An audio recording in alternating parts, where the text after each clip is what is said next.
This station was opened in the early 90s to handle the large number of visitors.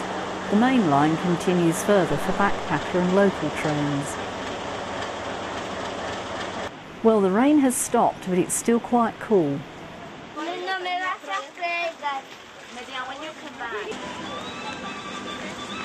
Somewhere beyond the stalls there should be a bus waiting. Unfortunately, we have to queue to buy bus tickets before we can get the bus.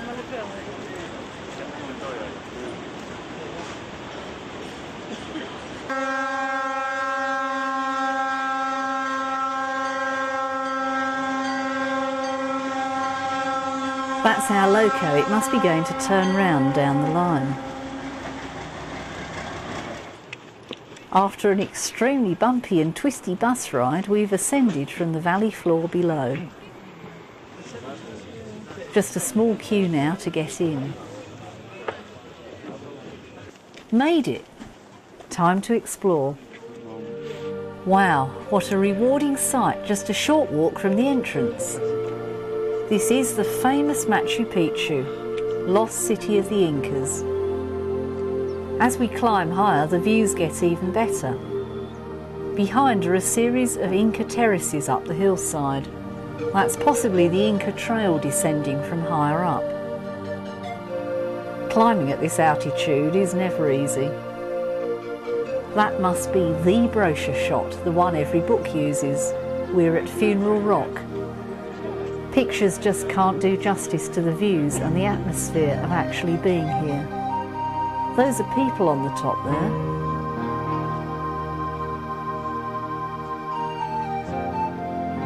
And below is where we came in by train. Ahead of us is an entire Inca town sitting on this rocky saddle high up in inaccessible mountains. Started around 1400, Machu Picchu took around 100 years to build. The Spanish didn't find it, otherwise it may have been destroyed in their search for riches. It was only discovered on July 24th, 1911 by Hiram Bingham, who was actually searching for the lost city of Vilcabamba. No one really knows why it was abandoned, and perhaps this adds to the sense of mystery surrounding this hidden site. The school parties seem to have a lot more energy than us.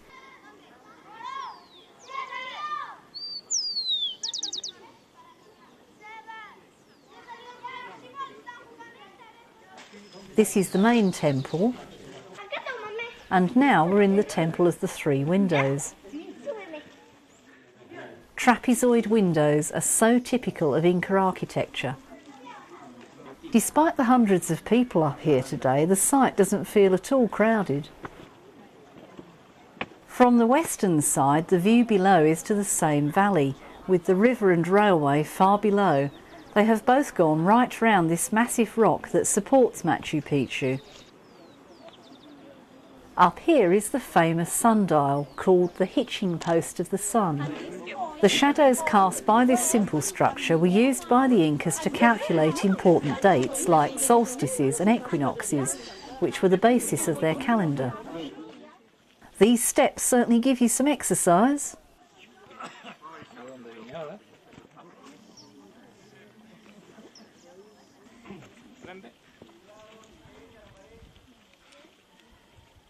The llamas were brought up here more recently for President Toledo's inauguration ceremony, part of which was held up here. Only 3 were brought, so these must be the same ones.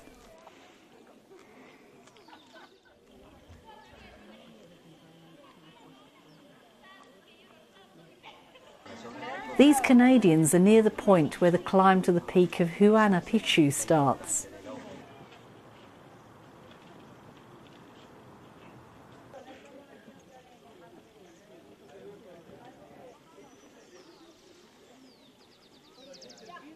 I wonder if these were houses.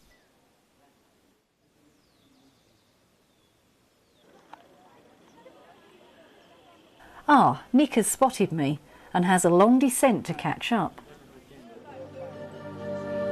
Well, we've toured the site clockwise and are back near to where we started.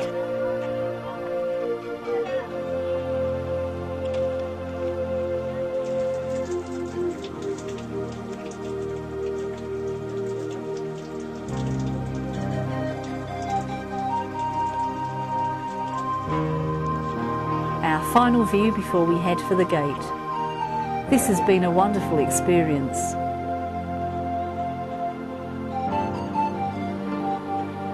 Below, the backpacker trains are stabled at the Puente Ruinas station.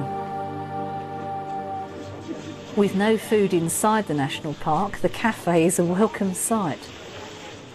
Back in the valley, we have about an hour before our train departs.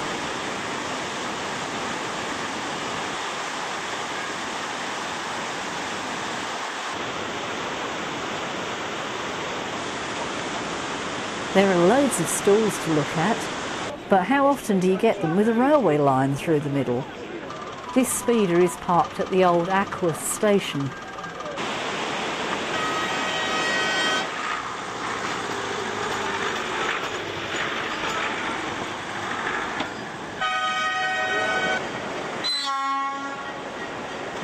Just look at the stall canopies brushing along the top of the engine.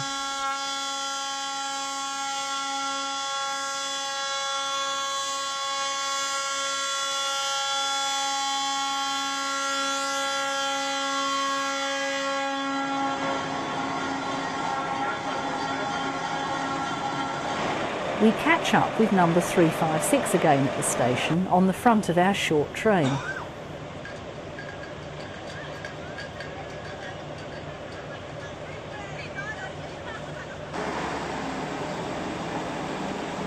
This is the main tourist service using a fleet of rail cars. They were ahead of us this morning and will follow about 20 minutes behind all the way back to Cuzco.